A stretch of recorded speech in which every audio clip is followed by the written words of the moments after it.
할렐루야, 반갑습니다. 365일 연속 유튜브 부흥성의 9일째를 맞이한 가운데 제가 일하고 있는 밭에서 하나님 말씀 다니엘서 6장에 관한 말씀을 전하고자 하는 종국성 TV 종국성 목사입니다. 오늘 증거되어지는 말씀이 여러분 심령과 저에게 임할 때 하늘로부터 신령한 은혜가 임할 줄로 믿습니다. 세상에서 하나님이 은혜 주시는 자 당할 재간이 없습니다. 아무리 똑똑하고 지식이 많고 돈이 많고 대단한 사람이라고 하더라도 하나님이 은혜를 부어 주시는 자는 이길 재간이 없습니다. 당할 재간이 없습니다. 수많은 사람이 성령 충만 은혜 충만한 스데반 집사를 당할 재간이 없는 것처럼 하나님께서 은혜를 부어주시면 여러분들은 이 시대 앞에서 여러분을 당해내지 못하실 것입니다. 그런 은혜가 임하여지기를 주님의 이름으로 축원을 드립니다. 제가 오른손에 잡고 있는 이 지팡이는 하나님이 모세에게 들려주신 하나님의 지팡이는 아닙니다. 우리 고추밭에 고추가 바람에 쓰러지지 않도록 줄을 매기 위해서 박아놓은 고추 지렛대입니다. 오늘 이 시대 앞에서 우리 모두 하나님으로부터 지팡이를 받아가지고 홍해도 가르시고 요단강도 가르시고 이 하나님이 주신 지팡이를 손에 잡고 손을 들어 기도하시는 가운데 아멜렉과 전투도 승리함으로 영광 돌릴 수 있는 믿음의 능력자, 승리자 되시기를 주님의 이름으로 간절히 기도합니다. 다니엘서 5장에서 우리 하나님께서 손이 나타나시사 벨사살 왕 앞에서 벽에 글씨를 쓰셨습니다. 그 글씨 쓰신 하나님 말씀대로 바벨론 제국은 메대 바사에 의해서 나라가 무너졌습니다. 망했습니다. 이제 메대 바사라고 하는 나라가 역사 위에 등장했습니다. 고레스 왕의 위탁을 받아 나라를 다스리고 있는 이 다리오 왕이 나라를 잘 다스리고자 방백 120명과 총리 셋을 세웠습니다. 그 첫 번째 총리가 다니엘입니다. 메대나라 다리오 왕이 다니엘을 쳐다보았을 때에 3절의 말씀을 보니까 다니엘은 마음이 민첩한 사람입니다. 여기서 마음이 민첩하다는 말씀의 뜻은 하나님 말씀이 임할 때 성령이 역사할 때 다니엘은 쓸데없는 변명, 이유, 상황, 조건 길이 대놓고 떠들지 아니하고 하나님 말씀과 성령이 역사할 때 즉각 순종하는 사람입니다. 이게 민첩한 마음입니다. 민첩한 마음인 가운데 다니엘은 다른 사람보다 워낙 뛰어난 인물입니다. 뛰어날 수밖에 없었던 이유가 어디에 있습니까? 다니엘 1장을 보니까 다니엘은 하나님을 섬기는 믿음 안에서 성령 안에서 무시로 깨어서 기도하는 가운데 마음을 청합니다. 뜻을 청합니다. 아무리 출세할 수 있고 성공할 수 있는 기회가 주어졌다 할지라도 나는 오직 하나님이 최고다. 하나님 외에 다른 것은 있을 수가 없다. 하나님 말씀을 붙잡고 하나님 은혜를 구하였을 때에 다니엘에게 하나님이 이상과 몽조를 깨달아 알 수 있는 영의 세계도 열어주시고 다른 사람보다 10배나 뛰어난 지혜와 총명과 명철을 부어주심으로 말미암아 바벨론 제국 아래서도 총리로서 역할을 감당하였습니다. 오늘 다리오 왕이 다니엘을 쳐다보니 히브리인으로서 포로로 잡혀온 사람이고 나이가 80이 넘어 보이는 늙은 다니엘인데 다른 사람보다 10배나 뛰어난 인물이다 보니 워낙 뛰어난 인물이다 보니 쓰지 아니하고는 견딜 수 없는 마음이 솟구쳤기에 뛰어난 인물이었기에 총리, 첫 번째 총리로 세워주셨습니다. 이것이야말로 전적인 하나님의 넘치는 은혜가 아니겠습니까? 우리 청와대 대통령 바뀌면 청와대 안에서 일하는 모든 사람이 싹 바뀝니다. 지금 나라가 바뀌고 역사가 바뀌고 시대가 바뀌고 왕이 바뀌었는데 다니엘은 총리입니다. 이것이야말로 전적인 하나님의 은혜. 은혜라는 말 외에는 다른 말로 표현할 길이 없습니다. 여러분들, 여러분 교회에서, 여러분 직장 생활 속에서, 여러분 다니는 학교에서, 여러분 삶의 터전에서, 여러분이 살고 있는 삶의 터전에서 다른 사람이 여러분을 쓰지 아니하고는 견딜 수 없는 뛰어난 인물이 되셔야 될 줄로 믿습니다. 뛰어난 인물이 되기 위해서는 우리 모두 솔로몬처럼 하나님 앞에 이렇게 신앙을 고백하십시다. 하나님, 나는 어리고 연약하고 무지하고 어리석어서 출입도 감당할 수 없는 연약한 존재입니다. 이런 신앙을 고백하면서 지혜가 솔로몬에게 임했던 것처럼 오늘 우리 하나님께서 세상에서 제일 귀한 것은 주의 이혼이 명예보다 권력보다 돈보다 더 귀한 것이 지혜가 아니겠습니까? 이 지혜를 구하였을 때 하나님이 남다른 지혜를 여러분에게 부어주시면 이 시대 앞에서 삶의 터전에서 여러분의 학교에서 여러분의 직장생활 속에서 여러분 교회에서 여러분들은 뛰어난 인물로 한 시대 앞에 뛰어난 믿음의 인생길이 되어질 줄로 믿습니다. 두 번째, 세 번째 총리가 다니엘을 쳐다봤을 때 배가 아픕니다. 우리 메대나라 다리오 왕은 눈알이 삐셨나 망한 나라의 적군의 나라의 총리였던 다니엘을 어찌하여 우리나라의 총리로 세울 수 있을까? 예를 들어 일본 사람을 우리나라의 총리로 세우신다면 우리나라 국민 감정으로 이해가 되겠습니까? 배가 아프기 시작하는 가운데 다니엘을 총리의 자리에서 끌어내리고자 고소할 틈을 뒤져보았습니다. 오늘 청문회보다도 더 샅샅이 뒤졌습니다. 아무리 뒤지고 뒤져도 다니엘 인생 삶 속에 그릇함, 허물이 없는 깨끗한 사람이었습니다.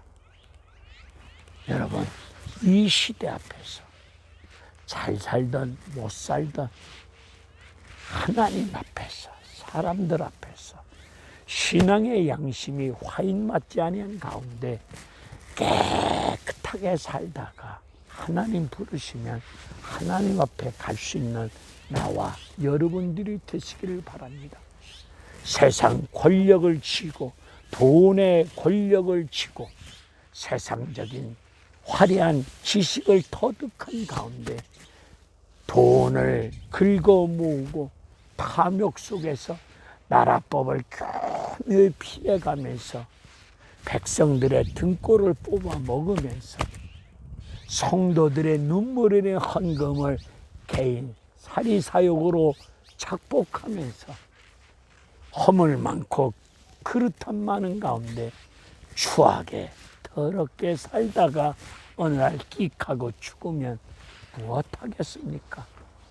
우리 한 시대를 살아가는 믿음의 사람들로서 하나님 앞에서, 사람들 앞에서 신앙의 양심이 화인맞지 않은 가운데 깨끗한 양심을 가지고 하나님 말씀을 쫓아 성령의 역사하심을 쫓아 온전한 믿음의 삶을 사시면서 세상 사람들 앞에서 덕을 세워나가면서 그리스도인이라고 이름을 부를 만큼 저분은 그리스도인이야, 저분을 보면 예수님 보는 것 같아, 저분이야말로 참으로 예수쟁이야, 이 소리 들을 수 있는 정직한 사람, 신실한 사람, 믿음의 사람들이 되시기를 바랍니다. 두 번째, 세 번째 총리가 다니엘 그릇함 허물을 발견하지 못하니까 마귀 새끼는 방학이 없습니다. 휴전이 없습니다.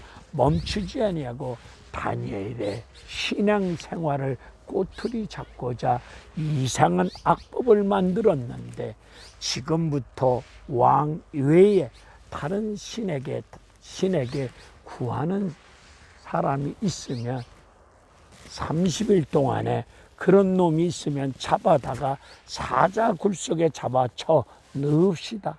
이런 법을 만들어서 왕에게 보고를 하니까 왕이 그 이야기를 들을 때 자기를 신처럼 높여주는 듯하게 들려오니까 거기에 음모가 있음을 알지 못한 가운데 어인을 꽝 찍습니다.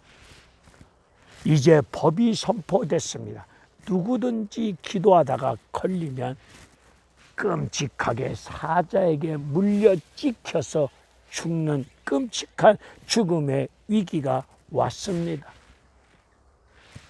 기도하다가 걸리면 죽을 줄 알고도 다니엘은 집으로 가서 기도합니다. 우리는 기도하다가 걸리면 죽을 줄 알면은 기도를 쉽니다. 30일 동안 기도를 쉽니다. 30일이 지나면 법의 시효가 지나가니까 그동안 못했던 기도 31일째부터 열심히 더 많이 하면 되지 않겠느냐. 기도하지, 기도를 쉬는 죄악을 이렇게 변명하면서 합리화시키면서 우리는 기도를 쉬는 경우가 있을 겁니다. 전국 코로나 방역 수치 때문에 예배도 기도도 쉬는 경우가 많이 생기지 않았습니까? 다니엘은 죽을 줄 알고도 기도합니다. 코로나 전국 앞에서, 방역 정부 수칙 앞에서 예배드리다가 기도하면은 벌금 물고 어려움을 당한다는 걸 알고도 기도하셔야 되지 않겠습니까? 교회에서 모여서 기도하기 어려우시면은 다니엘처럼 집으로 가서, 다니엘도 집에 가서 기도합니다. 오늘 마태복음 6장에서 하나님, 우리 예수님이 산상수훈을 통해서 기도의 골방을 만들어 놓고 골방에서 기도할 것을 가르쳐 주었습니다. 우리는 아파트 몇십 평에서 일일이 기와집에서 퍼질러 먹고 자고 살면서 기도 골방이 없는 것이 얼마나 안타까운 현실입니까? 사무엘상에 기도를 쉬는 것도 죄라고 지적하고 있습니다. 여러분, 기도하지 아니하고 있으면, 기도를 쉬고 있으면 하나님 앞에서 죄 짓고 있는 것입니다. 다니엘은 집으로 가서, 여러분 집에서 기도하시면 되잖아요. 코로나 방역수칙 헛소리하지 마시고, 방역수칙 교회에서 철저하게 마스크, 소독, 거리두기 하세요. 하시되 집에 가서 기도하면 되잖아요. 이 핑계 저 핑계 늘어내놓고 집에 가서도 기도 안 하는 게 이게 뭔가 문제가 아니겠습니까? 다니엘처럼 집에 가서 기도하면 됩니다. 다니엘은 집에 가서 문을 열어놓고 기도합니다. 왜 문 열어놓고 기도합니까? 지금 여름입니까? 왜 문 열어놓고 기도합니까? 전에 행하던 대로 전에 행하던 대로 문 열어놓고 기도하는 겁니다. 지금 불리한 상황 기도하다가 걸리면 사자밥이 되는 불리한 상황 현실이요. 그렇다고 해서 손바닥 끼얹지 않고, 그렇다고 해서 잔머리 굴리지 아니하고 전에도 문 열어놓고 기도했다. 그러니 지금 불리한 상황이라고 해서 문 닫아놓고 커튼 쳐놓고 이렇게 잔머리 굴리지 않는다는 겁니다. 나 같으면 그렇게 잔머리 굴릴 것 같은데, 다니엘은 창문을 열어놓고 당당하게 예수 믿습니다. 당당하게 기도합니다. 하나님을 믿어도 비겁하게 움츠려들어서 이렇게 믿지 마시고, 하나님 말씀 성령께서 역사하심을 따라 당당하게 믿고 당당하게 기도합시다. 하나님 말씀 앞에서 덕을 세워 가시면서 방역수칙 잘 지켜가면서 집에서 문 열어놓고 하나님 앞에 엎드려 간절히 기도하십시다. 다니엘은 하나님 앞에 무릎을 꿇고 기도합니다. 코로나라고 해서 집에서 영상으로 예배 드릴 때 다리 쭉 펴고 두루누워서 예배 드리는 자세 취하지 마시고, 하나님이 다 보고 계시오니 시편 139편 내가 앉고 일어서고 두루놓고 요 입에서 무슨 말이 나갈 것 같지도 다시는 여호와 하나님이시니까 언제 어디서나 기도를 하든 예배를 드리든 집이든 교회든 자세를 똑바로 갖춥시다. 무릎을 꿇고 기도하는데 하나님 앞에 감사하며 기도합니다. 하나님 감사합니다. 하나님 감사합니다. 나는 여기서 감사기도 안 날 것 같아. 나는 이렇게 기도할 것 같아. 하나님, 나를 사자 구덩이에 집어쳐놓고 죽이고자 하는 저 사탄의 무리, 하나님 저 싸가지 없는 놈들 이 한 시간 벼락을 내리시사 뒤지게 하여 주시옵소서. 난 이런 신보따리로 기도할 것 같은데, 다니엘은 죽음의 위기 앞에서 하나님 감사합니다. 지금 감사할 상황입니까? 우리는 조건 따라 기분 따라 상황 따라 감사를 그런 상황으로 할 때가 많잖아요. 범사에 감사하라. 이는 그리스도 예수 안에서 우리를 향하신 하나님의 뜻입니다. 여러분, 범사, 크고 작은 일, 슬픈 일, 괴로운 일, 죽음의 위기, 어떤 상황 앞에서도 감사 기도하십시다. 감사 기도할 때 하나님이 지켜주시고 건져주시고 열어주십니다. 손양한 목사님 두 아들이 복음 전하다가 공산당에 의해서 순교를 당했습니다. 나환자 애양원에서 나환자 교인들이 모인 가운데 눈물바다 통곡이 진동하는 가운데 아버지 앞에 예배드립니다. 장례 예배드릴 때 손양원 목사님 나오셔서 답사 순서에 따라서 답사를 하실 때 손양원 목사님 하나님 앞에 하나님 감사합니다. 나 같은 죄인의 혈통에서 순교자의 자식을 그것도 한 명도 아니고 두 명이나 주시니 하나님 감사합니다. 하나님, 미국 우리 큰아들 동인이 미국 유학 보내려고 하였는데 미국보다 더 좋은 천국으로 인도하여 주시니 하나님 감사합니다.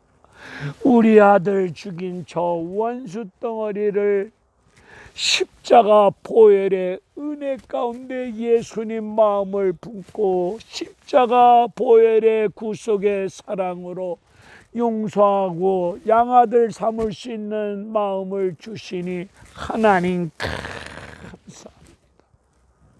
손양은 목사님, 어떻게 감사할 수 있을까? 내 마음 가지고는, 내 인간성 가지고는 도저히 감사할 수 없을 것 같아요. 나 명색이 목사인데도. 그런데 손양원 목사님이 섬기는 하나님, 내가 섬기는 하나님 똑같은 하나님. 손양원 목사님도 대한민국 사람, 나도 대한민국 사람, 똑같은 사람인데 저분은 저런 상황 앞에서 하나님 감사하는데, 나는 내 손자가 동네 아이들한테 맞아서 울고 들어오면 우리 손자 데리고 나가서 동네 아이들 앞에서 누가 우리 얘 때렸냐, 그래서 때린 놈을 찾아내면 그 놈을 나는 무차별 때릴 것 같은데, 그런 심보딸이 목사의 직을 가지고도 그런 싸가지 없는 심보딸이로 생활할 때가 많은데, 죽어도 용서가 안 되고 죽어도 용서가 안 돼. 내가 하나님이야. 하나님이 나와 여러분을 용서하여 주셨는데 내가 다른 사람을 용서하지 못하고 있어. 이것이 문제가 아니겠습니까? 다니엘은 이런 상황 앞에 감사 기도합니다. 감사 기도하였으면 사자 굴 속에 들어가지 않도록 하나님이 막아주시고 지켜주셔야 될 텐데, 기도하다가 보기 좋게 걸려서 법대로 사자 굴 속에 들어갈 수밖에 없는 상황이 펼쳐졌습니다. 이때 16절에서 다리오 왕은 안타까운 마음을 가눌 길이 없는 가운데 막 어떡하든지 안 집어넣으려고 하니까 다른 총리들이, 왕이요, 법입니다. 법대로 놓아야 됩니다. 그래서 할 수 없이 법대로 사자굴 속에 집어넣을 수밖에 없는 상황 앞에서 이 다리오 왕은 다니엘을 향해서 이렇게 말합니다. 다니엘아, 네가 굴 속에 들어가지만은 항상 섬기는 너의 하나님이 너를 구원 건져 주실 것이다. 이 왕 하나님 믿는 사람 아닙니다. 그런데 다니엘을 보니까 다니엘은 항상 하나님을 섬깁니다. 우리 가끔 교회 나오는 사람, 가끔 찬조 출연, 특별 출연하듯이 교회 나오는 이런 무리들도 있잖아요. 하나님을 섬기되 항상 섬겨야 될 줄로 믿습니다. 항상 기도하고 항상 기뻐하고 항상 감사하고 항상 섬기는 믿음이 있어야 됩니다. 사자굴 속에 들어간 다니엘, 사자굴 속에 들어갔는데 다니엘은 그 죽음의 위기 앞에서 앙하고 자기를 잡아먹으려고 달려드는 사자 앞에서 두려워 떨지 아니하고, 그런 공포 두려움 속에서도 사자굴 속에서도 23절을 보니까 하나님만을 바라보며 하나님만을 믿습니다. 살고 죽고 하나님께 달려있음을 알고 있는 다니엘, 하나님을 믿고 의지합니다. 이때 하나님께서 천군 천사를 보내사 사자 입을 막습니다. 우는 사자와 같이 우리를 삼키려고 달려드는 사자 입을 하나님께서 막아주실 줄로 믿습니다. 그리고 다니엘을 그 죽음의 사자 굴 속에서 건지십니다. 나온 다니엘 머리털 하나 몸 하나 상함이 없습니다. 하나님이 지켜주셨습니다. 하나님이 건져주셨습니다. 죽음의 위기 속에서도 하나님만 바라보고 하나님만 믿고 의지하는 믿음이 있었기에 건짐을 받을 수 있었고, 건짐을 받는 가운데 몸 하나 머리털 하나 상하지 않을 수 있는 은혜를 입었습니다. 오늘 우리가 믿음이 중요합니다. 하나님 기록되어진 말씀대로 믿는 믿음, 그런 순수한 믿음, 그 믿음 가지고 기도하시며, 그 믿음 가지고 감사하시며, 그 믿음 가지고 주님 바라보시며, 나의 죄를 위하여 빌려주시고 우리를 온전히 세워주시는 예수 바라보시며 믿음대로 됩니다. 믿음 가운데 건짐받을 수 있고, 믿음 가운데 지킴받을 수 있고, 믿음 가운데 살아나오는 역사가 은혜 가운데 이루어질 줄로 믿습니다. 이런 은혜로운 역사가 여러분들 가운데 임하여지기를 주님의 이름으로 간절히 축원을 드립니다. 할렐루야, 감사합니다.